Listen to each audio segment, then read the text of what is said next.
Bom, nós vimos os 6 exemplos, né, de conversão de taxas, né, de juros compostos, né?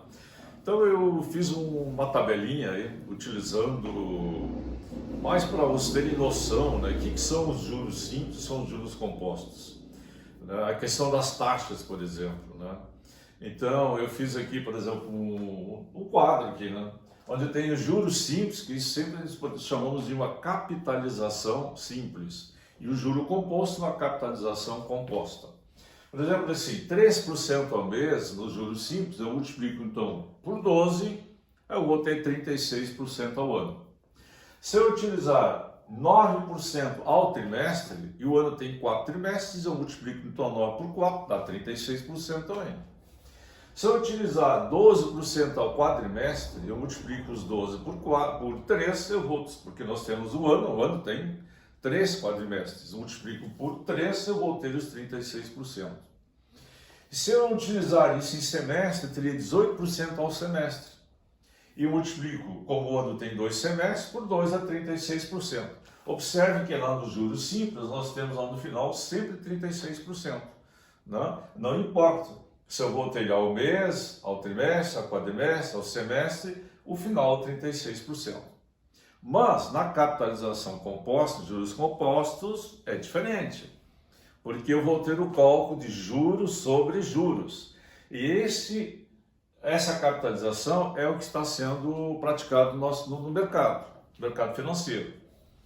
Por exemplo, se eu usar os 3% ao mês do juro composto e transformar isso ao ano, seria naqueles exemplos anteriores, foi visto para ver, eu vou chegar em 42,58% e não em 36%. Olha a diferença que já deu. Agora, se eu usar a taxa ao trimestre, 9% ao trimestre, eu vou converter isso ao ano e seria uma capitalização trimestral. Aqui uma capitalização mensal. Aqui eu vou ter então os 4 trimestres. Seria então aquele mesmo processo. Foi visto para ver RS. Vou ter 41,16% ao ano. Mas se eu usar essa taxa capitalizada ao quadrimestre, eu teria 12% ao quadrimestre. Como o ano tem 3 quadrimestres, o mesmo processo. Foi visto para ver RS. Eu vou encontrar 40,49% ao ano. E se eu utilizar essa taxa ao semestre, eu tenho 18% ao semestre. Quanto vai me dar essa conversão do juro composto ao ano? Então, eu vou ter aquele processo, foi visto para ver RS, eu vou ter 39,24% ao ano. Então, observe aqui, ó, a capitalização, a primeira foi ao mês.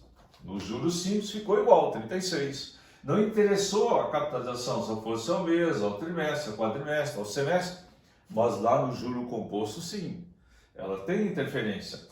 Então, eu tenho a capitalização ao mês, ela vai me dar uma taxa final bem maior do que se eu tivesse a capitalização ao semestre. Então, isso são formas, né, de financiamentos que ocorrem. Então, podemos observar por que eu tenho as taxas maiores. Porque no juro composto, como eu já falei anteriormente, eu vou ter sempre juros sobre juros. Ok? Em seguida, vamos ver os exemplos indo lá na apostila, onde nós vamos trabalhar com o nosso HP 12C. Lá na HP 12C, tem que cuidar sempre. Como eu coloquei bem no início, aquela relação, aquelas funções da HP, o N, o I, PV, PMT, FV e CHS. Bom, nós para fazer a conversão, nós utilizamos o PV como sendo para ver. E na questão dos juros compostos, vamos usar com o PV sendo nosso capital. O que é o FV? É o nosso montante.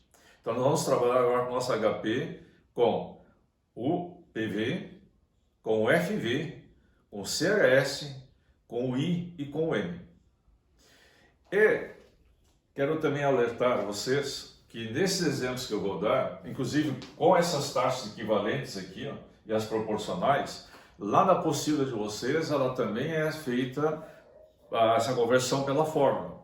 Então, existem várias maneiras de fazer essa conversão. Se eu, por exemplo, prestar um concurso público normalmente que eles vão no concurso público, não pode usar a calculadora. Então, tem que fazer pela fórmula. Mas normalmente em concursos eles não vão exigir uma conversão de taxa composta, que ela é bastante complexa para fazer pela fórmula, mas tudo é possível. Então, para ENAD, para concurso, eu vou utilizar sempre a fórmula.